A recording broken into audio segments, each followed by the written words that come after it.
How can we be sure that the Quran we have today is the same Quran that the Prophet Muhammad taught to his companions over 1400 years ago? This question is central to the legitimacy of the religion of Islam, and to answer it, we need to know how the Quran was given to the Prophet, preserved by his companions, and then distributed around the Muslim world. This is the story of language, history, and the commitment of an entire civilization to preserving the words of God.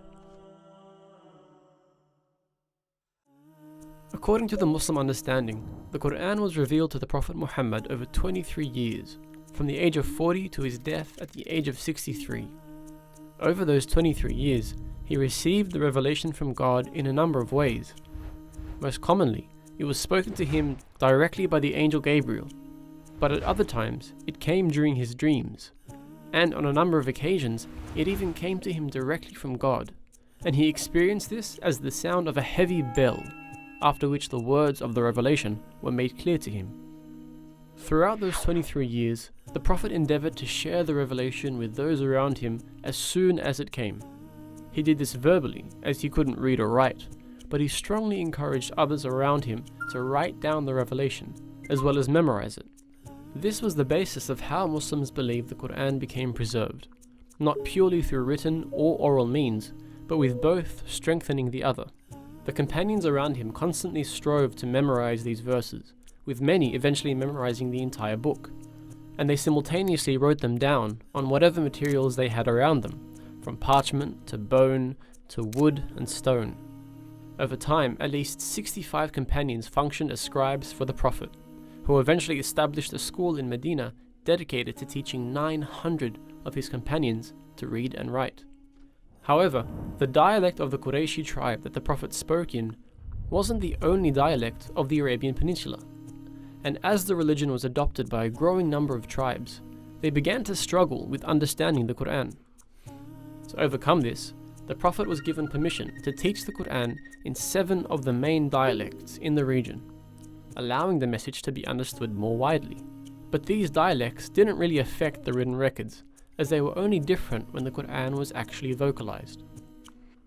So this was the state of the Quran at the death of the Prophet. Hundreds of companions who had memorized the complete Quran in 7 official dialects, all of which were considered valid ways of reciting the Quran, as well as an incredible amount of written records that were held by the Prophet's companions throughout Medina and beyond. The placing of each verse within each chapter had been established by the Prophet before he died, but because each chapter functions as an independent unit, the companions had different ways of ordering the chapters themselves within the book as a whole. With the death of the Prophet, the leadership of the Muslim community passed to his close friend Abu Bakr, who was quickly beset by conflict on the outskirts of the now considerably large Muslim state. This conflict led to the Battle of Yamama, which saw many of those who had memorized the Quran killed. Many of these memorizers, known as Hufaz, did survive, but it highlighted the critical issue of preserving the entirety of the Quran, which was in danger if all of them were killed. Abu Bakr decided to appoint Zayd ibn Thabit to compile all of the written verses of the Quran into one collection, using only those verses which had been written in the presence of the Prophet himself.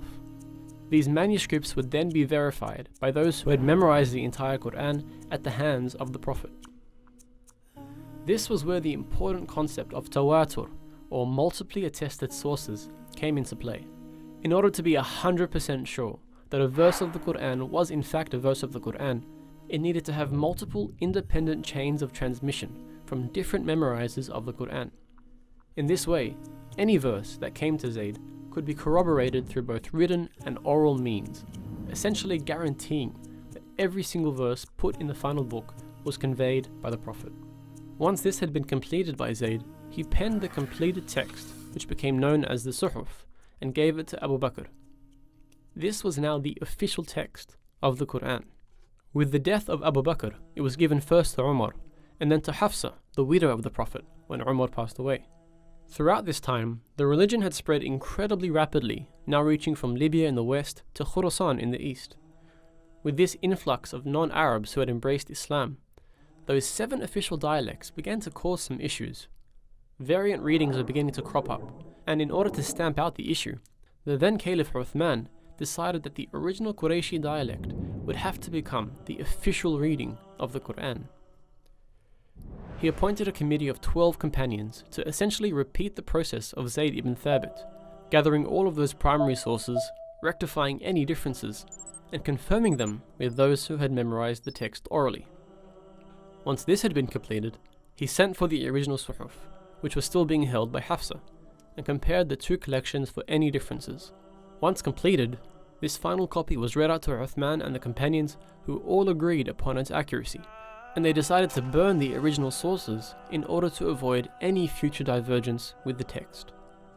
Now this text is referred to as the Uthmani Mus'haf, and it was the first written Quran to be sent throughout the Muslim world with accompanying reciters. It's considered to be exactly the same as the Quran we read today, with only one pretty big difference. It didn't include any skeletal or diacritical marks, which are essential in differentiating different words which otherwise look exactly the same. For example, this is the word for elephant, fil, and this is the verb to kiss something, qabbal. However, when you remove the markings, they both look exactly the same. This was how the Mus'haf was written.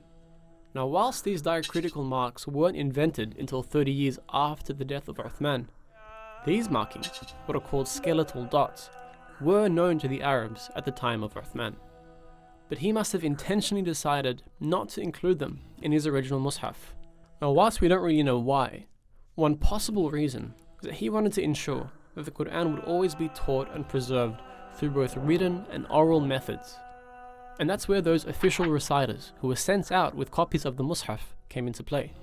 Without these official teachers guiding them, students who studied the Quran wouldn't actually be able to read the text. But with both the written text and an official reciter, the Quran was now completely standardized and able to be transmitted across the Muslim world. Over time, however, the usefulness of this approach began to diminish, and within the Caliphate of Uthman, these skeletal dots began to be used in new copies of the Mus'haf, and this quickly became the standard for all personal copies of the Quran. So apart from the development of new calligraphy styles and publishing methods, every Quran from then until today has been exactly the same, and every Hafidh of the Quran has learned the exact same book by heart. That is a 1400-year mutawatir chain of people who learnt the same book from their teachers and taught the same book to their students, which is why until this very day we can open up a copy of the Quran and know with confidence that this is the same special book that was taught by the Prophet himself.